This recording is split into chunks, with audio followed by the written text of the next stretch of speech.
কদরের রাত্রিতে আল্লাহ রাব্বুল আলামিন কিছু মানুষ আছে যাদেরকে মাফ করেন না। সবাই আল্লাহ তাআলা মাফ করেন। আল্লাহ তাআলা মাফ করতে বড় ভালোবাসেন। আমরা দোয়ার মধ্যে পড়েছি, আল্লাহুম্মা ইন্নাকা আফুউন তুহিব্বুল আফওয়া ফাআফু আন্নী। আল্লাহ আপনি ক্ষমাশীল, ক্ষমা করাকে আল্লাহ আপনি ভালোবাসেন। ফাআফু আন্নী, আল্লাহ আপনি আমারে ক্ষমা করে দেন। এই যে আমরা দোয়াটা পড়ছি, এই দোয়ার ভিতরে চিন্তা করেন আল্লাহ তাআলা কতবার ক্ষমার কথা আমাদেরকে শিখিয়েছেন।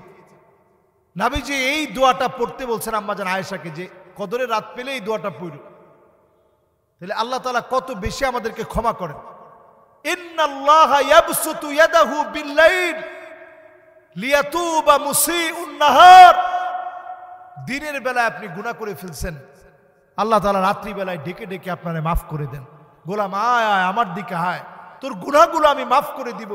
না বুঝে দিনের বেলায় তুই অন্যায় করে ফেলেছিস, এখন রাত হয়ে গেছে, আমার কাছে মাফ চা, আমি তোরে মাফ করে দিব। আল্লাহ তাআলা তো অজস্র বান্দাকে মাফ করবেন। দিনের বেলার গুনাহ রাত্রি বেলায় মাফ করেন, রাত্রি বেলার গুনাহ দিনের বেলায় আল্লাহ মাফ করেন। অজস্র বান্দাকে আল্লাহ তাআলা মাফ করেন, সবাই আল্লাহ তাআলা মাফ করে দেন।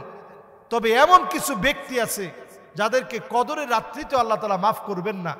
এর মধ্যে এক নম্বরে কদরের রাত্রিতে মাফ পাবে না, এক নম্বর ব্যক্তি হচ্ছে মুশরিক।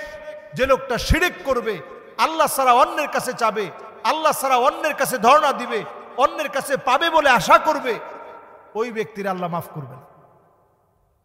দুই নম্বরে আল্লাহ তাআলা মাফ করবে না, এই কদরের রজনী পাওয়ার পরেও আল্লাহ মাফ করবে না। কারে? মুশাহিন, যেই লোকটা হিংসুক, আল্লাহ তাআলা তারে কদরের রাত্রিতেও মাফ করবেন। আল্লাহ রাব্বুল আলামিন কদরের রাত্রিতেও হিংসুকের মাফ করেন। এখন হিংসুককে, যে মানুষের শুধু ক্ষতি মনে চায় না, প্রকাশ্যে গিয়ে ক্ষতি করে, এর নাম হিংসুক। একটা মনে মনে তো প্রত্যেকের মনের ভিতরে তো এটা থাকেই যে আল্লাহ আপনি তারই এত দিচ্ছেন, আমারে দেন নাই, দেন নাই বলেই সে থামে নাই। সে গিয়ে ওই ভাইয়ের যে প্রতিষ্ঠান আছে, বাড়ি আছে, অথবা তার সন্তানটাকে ক্ষতি করার নিয়তে আঘাত করছে।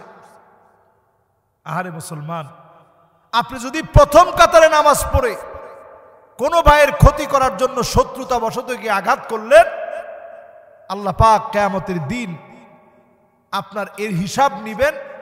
লাইলাতুল কদরও আপনার মাপ নেই, আপনি একজন বঞ্চিত মানুষ। তিন নম্বরে আল্লাহর কাছে ক্ষমা পাবে না আকুন বিওয়ালিদাই।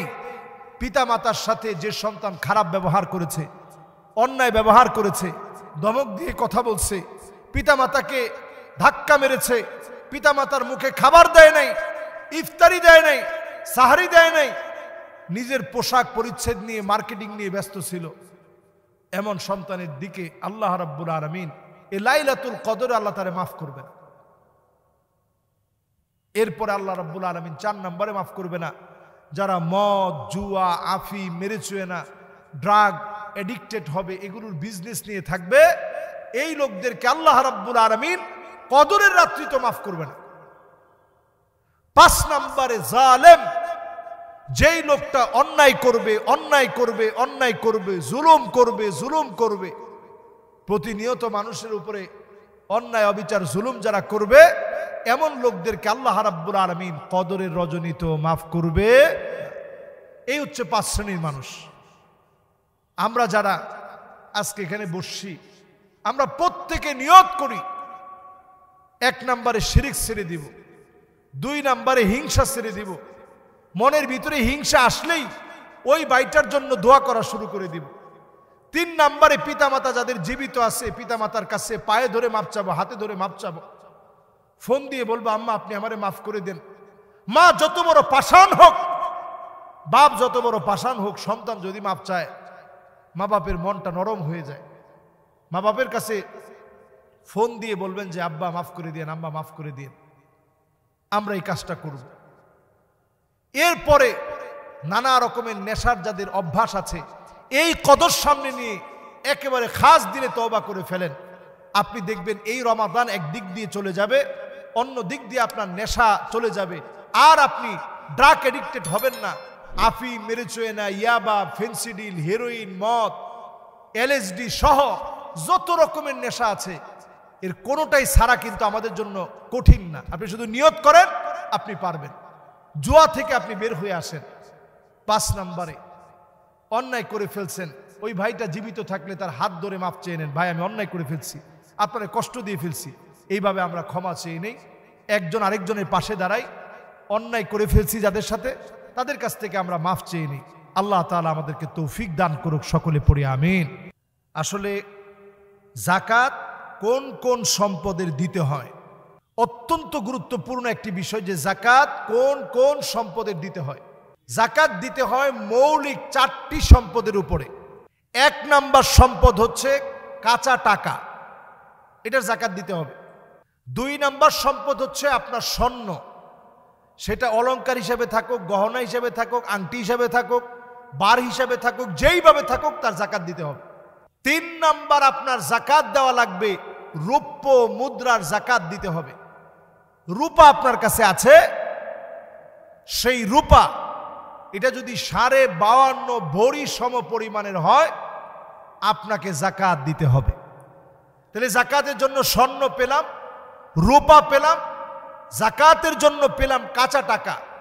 এরপরে যাকাতের জন্য যাকাত দেওয়া লাগবে আপনাকে আমাকে ওই সম্পদের উপরে। ধরুন একটা জমি আপনি কিনেছেন ব্যবসার নিয়তে, এই প্রোডাক্টের উপরে যাকাত দিতে হবে। গরুর খামার করেছেন আপনি ব্যবসার নিয়তে, এটার উপরে যাকাত দিতে হবে। মুরগির ফার্ম করেছেন আপনি ব্যবসার নিয়তে, এটা থেকে আপনাকে যাকাত দিতে হবে।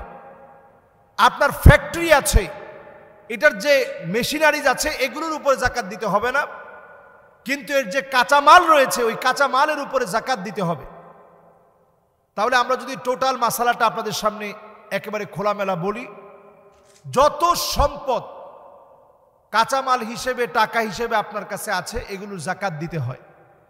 তো যাকাত আমরা দিব কিভাবে? ওয়াহাল আলাইহিল হাউল, 1 বছর এই সম্পদ 52.5 ভরি রৌপ্য পরিমাণ সম্পদ, এইটা আপনার হাতে হস্তগত হয়েছে, আপনার হাতে আছে, এই সম্পদের যাকাত আপনাকে প্রদান করা লাগবে। তাহলে 52.5 ভরি রৌপ্যের দাম কেমন? বর্তমান যদি একেবারে লেটেস্ট বাজার দর আপনি কল্পনা করেন 1,10,000 টাকা। একটু নর্মাল রূপা যেটা আছে ওইটা 85,000 90,000 টাকা পাওয়া যায়। তাহলে বোঝা যায় 1,10,000 টাকা, এটাই আমরা ধরি স্ট্যান্ডার্ড লেভেলটা যদি আমরা মেনটেন করি 1,10,000 টাকা। এই 1,10,000 টাকা যদি আপনার কাছে 1 বছর যদি আপনার হাতে থাকার পরে ঘুরে আসে, তাইলে আপনি যাকাত প্রদান করবেন 1 লক্ষ টাকায় মাত্র 2,500 টাকা, 1 কোটি টাকায় মাত্র 2.5 লক্ষ টাকা আপনি যাকাত দিবেন। আল্লাহ খুব বেশি চান নাই, সামান্য চেয়েছেন। অনেকের ক্ষেত্রে একটা প্রশ্ন জাগবে যে হুজুর আমরা তো ঋণগ্রস্ত আছি, বাংলাদেশের যত ধনী ব্যক্তি আছে বড় বড় সব ধনীদের অনেক বড় বড় ঋণ আছে, যে হুজুর আমার তো কয়েকশো কোটি টাকা ঋণ আছে, ঋণগ্রস্তের উপরে যাকাত নাই, তাইলে হুজুর আমার যাকাত থাকবে কেন? কারণ ঋণটা আপনি এখনই পরিশোধ করবেন না, আপনি নিয়তি করে রাখছেন ঋণটা আরো কয়েক বছর পরে আপনি দিবেন, এই জন্য এখন আগে আপনি যাকাত দেন। এই ক্ষেত্রে আপনাকে একটা ছোট্ট বিষয় বলে রাখতে চাই, যদি আপনি ব্যাংক থেকে ধরেন 2 কোটি টাকা দিয়ে আপনি আপনার কাঁচামাল কিনলেন, ধরেন আপনি সুতা কিনলেন যেটা দিয়ে পোশাক তৈরি করবেন, তাইলে এই বিষয়টা আপনি 2 কোটি টাকা যাকাতের বাইরে রাখবেন। আর যাকাত যখন আমরা দিব এই ঋণের টাকাটা আমরা বাইরে রাখব, বাইরে রেখে আপনি হিসাব করবেন স্বর্ণে কতটুকু আছে, রৌপ্যে কতটুকু আছে, নগদ অর্থে কতটুকু আছে, মানুষের কাছে আপনি হাওলাত দিয়েছিলেন, কর্জে হাসানা দিয়েছেন, সেটা আপনি পাবেন, ওইটাও আপনার টাকা। প্রাইস বন্ড কিনে রাখছেন, ওইটাও আপনার টাকা। শেয়ারে টাকা লাগিয়েছেন, ওইটাও আপনাদের টাকা। বন্ধুদের সঙ্গে ব্যাংকে একত্রে টাকা রেখেছেন, ওইটাও আপনাদের টাকা। এমনকি বন্ধুদের সঙ্গে একসঙ্গে ব্যবসা করতেছেন, ওইটাও আপনার টাকা। এই সব টাকাগুলো আপনি হিসাব করবেন। এমনকি আপনার স্ত্রীকে আপনি মহারণা দিবেন, এই মহারণা দেওয়ার আগে আপনার স্ত্রীর জন্যে মহারণা দিবেন, এই মহারণা দেওয়ার ঠিক আগ মুহূর্তে আপনি চিন্তা করছেন যে এই বছর 1 লাখ টাকা দিব, এই 1 লাখ টাকা বাদ দিয়ে, কারণ 1 লাখ টাকা তো আপনার স্ত্রী এখন পেয়ে যাবে আপনার কাছ থেকে, এই টাকাটা আপনি বাদ দিয়ে দিবেন, যাকাতের খাত থেকে এটা বাদ দিয়ে দিবেন। জাকাতের হিসাব থেকে এটা বাদ দিবেন। বাদ দিয়ে আমরা পাই টু পাই খাতার ভিতরে লিখবো। হাতের ভিতরে স্বর্ণ হিসাবে কত আছে, রৌপ্য হিসাবে কত আছে, নগদ টাকা হিসাবে কত আছে, এরপরে মানুষের কাছে আমি হাওলাত পাবো কত টাকা, কাঁচামাল হিসাবে কত আছে, পকেটের ভিতরে কত আছে। এখন নতুন আমি ব্যাংকের মাধ্যমে হয়তো আমি একটা ইনকাম পেয়েছি, ওই ব্যাংকের ইনকাম বাবদ ব্যাংকে এখন বেতন আসে। জাকাত সম্পদের পবিত্রতা বৃদ্ধি করে। জাকাত যদি কেউ না দেয়, ইয়াউমা ইউহমা আলাইহা ফি নারি জাহান্নাম ফাতুকওয়া বিহা জিবাহুহুম ওয়া জুনুবুহুম ওয়া যুহুরুহুম হাযা মা কানাসতুম লিআনফুসিকুম। যাকাত যদি কেউ না দেয়, এই সম্পদ আপনার জন্য জাহান্নামের আগুন হয়ে যাবে। জাহান্নামকে আল্লাহ তাআলা টেনে আনবেন, এরপরে শাস্তির সম্মুখীন করবেন। আমরা যে প্রাইজ বন্ডগুলো কিনি, এগুলোরও জাকাত দিতে হবে। এমনকি জাকাত দিতে হবে, ব্যবসায়িক সমিতি করি, ওইটারও জাকাত দিতে হবে।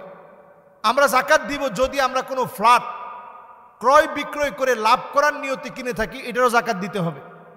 গাড়ির জাকাত দিতে হবে না, গাড়ির জাকাত দিতে হবে না। পশু যেগুলো আছে আমাদের দেশে, এমন কোনো পশু নাই যেগুলো শুধু ঘাস টাস খেয়ে চারণভূমিতে বিচরণ করে যে গরুগুলো বড় হয়, এমন কোনো গরু আমাদের দেশে এখন নাই।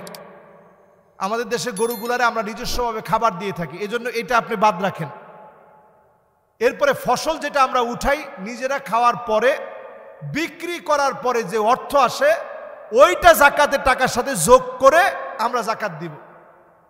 এইভাবে করে প্রত্যেকটা খাতে খাতে যদি আমরা জাকাত দিতে পারি, ভাগ করে করে যদি আমরা জাকাত দিতে পারি, একটা একটা করে যদি আমরা জাকাত দিতে পারি, যেগুলা বললাম সবগুলা একটা একটা করে লিখেন, খাতায় লিখে লিখে লিখে লিখে এরপরে আপনি জাকাত দেন। এইভাবে আমরা জাকাতগুলা দিব। আর জাকাত দিব না যারা ঋণগ্রস্ত, একেবারে অভাবী, যারা নিজেরা মিসকিন, যারা নিজেরা অভাবী, আরেকজনের কাছে জাকাত খেতে পারবেন, এমন লোকের আমরা জাকাত দিব না। এছাড়া সবাই যাদের উপরে নেশাব পরিমাণ সম্পদ হয়েছে, 1,10,000 টাকা রমাদানের একটা নির্দিষ্ট হিসাব করে রাখবেন যে 17 রমজান এবার দিছেন, আগামী বছর 17 রমজান আসলে আপনার নিসাব পরিমাণ একেবারে বছরটা পুরা হলো। এইভাবে আমরা হিসাব করে আমরা জাকাত দেওয়ার চেষ্টা করব। আল্লাহ তাআলা আমাদের প্রত্যেককে জাকাত দেওয়ার তৌফিক দান করুক, পড়েন আমিন।